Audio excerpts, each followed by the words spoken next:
Welcome. Make yourself comfortable, won't you? I want to tell you a story.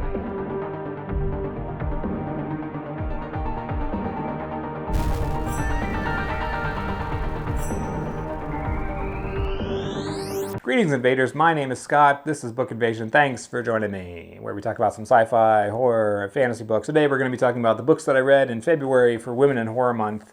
It was a horror-packed month for me, which was fantastic, and I really enjoyed some of these reads. So let's get into them. The first one I picked up was Lakewood by Megan Giddings, which was the Ladies of Horror Fiction Goodreads group pick for February. And Lakewood was supposed to be kind of a bit of a sci-fi touch, a bit of a horror touch, and just kind of a fiction, literary fiction book. So I was interested to see where this goes. I knew it was kind of touching on a bit of government experiments and a cover-up with this main character who kind of participates in one of these government studies to earn money for her ailing mother's cancer treatments and things like that. And so this book was described as part Handmaid's Tale, part The Immortal Life of Henrietta Lacks, and neither of those I've actually read. But it touches a bit on the Tuskegee experiments and how governments have been testing top secret medication and chemtrails and putting things in the water on the black community for years and years, since the 1920s or something like that. And this is kind of a current, present-day take on something like that happening. So Lena Johnson is the main character here, and Lena gets an offer or signs up for a job to do some type of secret testing in Lakewood. And she's offered kind of an unresistible amount of money to partake in this, which will kind of ail all of her wounds and help her mother with all of her medical bills and so on. So it's something that she's motivated by, selflessly, so that she can get money to help her mom and take care of her. So she joins into this study. Things start happening, situations start happening. Everyone that participates in the study is given kind of a dossier sheet to say, when you're on the dinner table tonight, here's what you actually did. Here's what you're supposed to say that you did. You met with Bob from accounting, and you sat at the water cooler, and somebody got a new haircut, and yada yada. So here's what you, quote unquote, did today for everyone outside of this experiment. But we're really going to take you into this room, ask you a bunch of, personally invasive questions, put you in some kind of psychologically diminishing situations, and kind of make you question reality and dig deep and just berate you with all of these kind of questions and write them on clipboards. And that progresses kind of throughout the story, and stakes get a little bit higher. The uncomfortable feeling in the book gets a little bit more unnerving. But all in all, I felt like this book didn't really peak for me. It kind of got a little bit interesting, and I said, oh, this is good. There's going to be a big reveal. Somebody's going to overthrow this whole thing.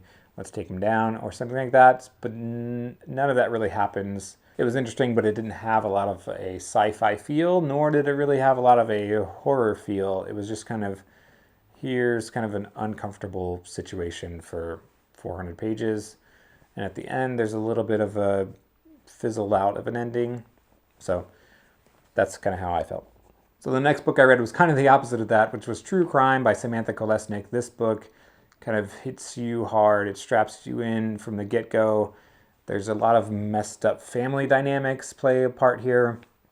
There's abusive mothers and fathers. There's a lot of bad things, abuse and things like that that's happening in the story to kind of craft this monster of a main character we kind of get to see, where she is remorseless. She kind of has an older brother who's kind of her bodyguard to keep away the people from taking advantage of her, which obviously they all kind of want to do.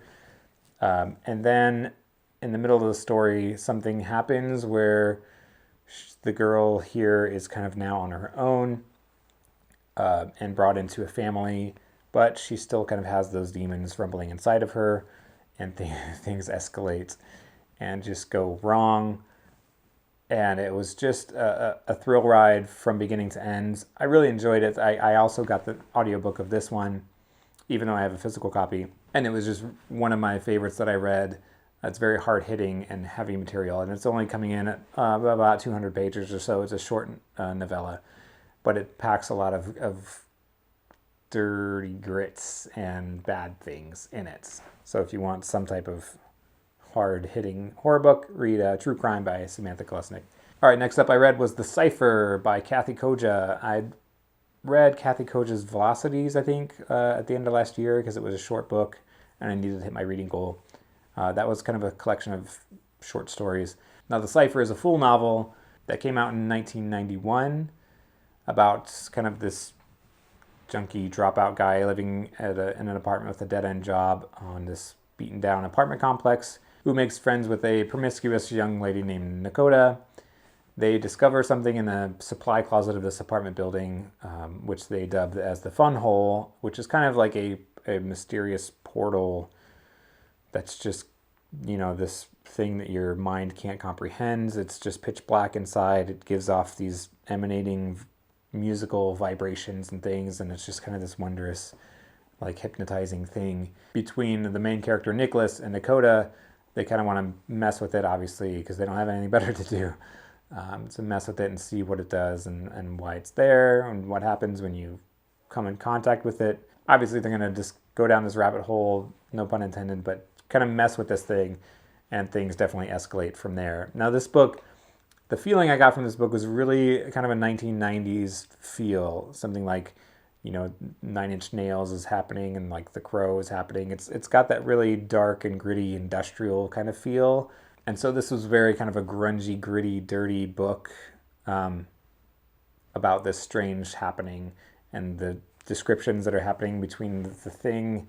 When it gets on his hand, you'll read about liquid starts coming out and it gets in your mouth and your eyes and metal's bending around things and it's all kind of crazy. So this was definitely kind of a dark trip if you want to book something like that, where you want something that takes place in like this dirty, dingy thing and about these kind of junky dropout people, but also the strange things that's happening to them.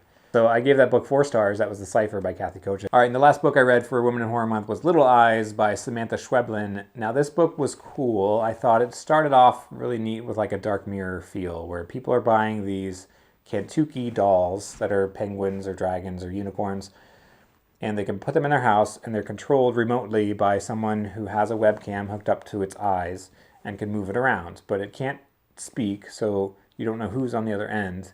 The controllers can move it around, but the owners just kind of have it in their house, so it's like a pet, but it's a robot and it's being controlled by somebody that you've never met. You don't know who it is on the other end, what part of the world they are, where they're from.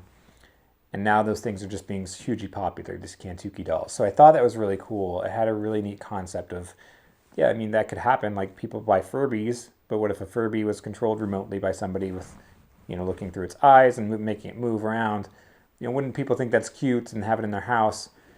And this book kind of tells that story of something with good intentions being used maliciously, and you don't know who's on the other end, and the people who are adopting the technology and think it's, oh, great, let's talk to my friends and I'll buy one for this person, I'll buy one as gifts. And then the people who are just, entirely weary of it, like, no, this is bad. There could be pedophiles and creeps on the other end, you never know. And it talks about kind of what the reactions of that would be to help people kind of become less lonely, to help elderly people have a companion with them. The kind of the benefits of that, but also the detriments. And, once these things break, they're broken for good. You can't reactivate them. They're dead, so it's a one and done kind of thing. So I thought the concept in this book was really cool and well done, but the story really didn't take off anywhere. It just kind of covered these different scenarios of the controller and the owner in different parts of the world. And there was maybe like 4 or 5 of those different scenarios where it talks about who's controlling it, and maybe they can communicate and get the phone number of the owner, or maybe they can get an email address, and then they start to exchange in the real world, and how things like that could happen. And people who live in poverty can get their hands on to be a controller of one, and they just want to go see snow or something like that. There's talks about that. And so I thought the book was really cool in that concept, but I felt like it could have escalated a bit more in the story. So it was really good. I think if you want some type of character-driven story like that, then definitely check it out. Little Eyes by Samantha Schweblin. I feel like that's going to be something we're going to be dealing with in the next 20 years. Like, could be very plausible. But those are all the books that I read for Women in Horror Month in February. Be sure to check those out. If you've read any of those and you have thoughts and feelings about them, let me know in the comments below. But thanks for watching, everybody. I will see you next time. Bye-bye.